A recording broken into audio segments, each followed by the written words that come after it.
Ah, déclarer son amour. Si vous trouvez ça difficile, presque douloureux, alors c'est que vous n'avez pas vu Louis I à l'exercice. Louis I a très envie de dire à John qu'il l'aime. Il a du mal à canaliser son expression et donc du coup cette espèce de petite phrase toute simple, ça devient une espèce de long tunnel avec pas mal de digressions et une espèce de tentative désespérée de ce pauvre Louis de réussir à tout attraper sur la route, cette déclaration.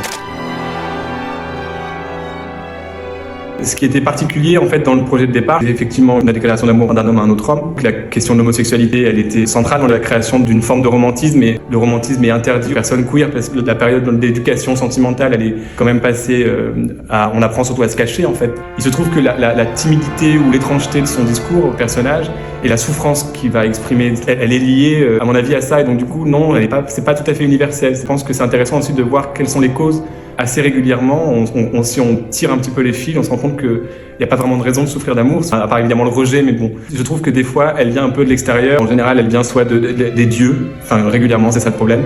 Dans le théâtre, parfois, c'est juste que les hommes aiment bien voir des femmes souffrir. Et là, en l'occurrence, ce qui m'a interpellé, ce qui est étrange avec cette déclaration d'amour-là, c'est que la question de l'homophobie, elle est un peu au centre, et la question de la souffrance a quelque chose d'extrêmement concret. Le personnage a du mal à canaliser son amour ou à gérer ses impulsions romantiques à cause d'une forme d'homophobie refoulée. On est programmé pour souffrir de cette homosexualité parce que la société la refuse.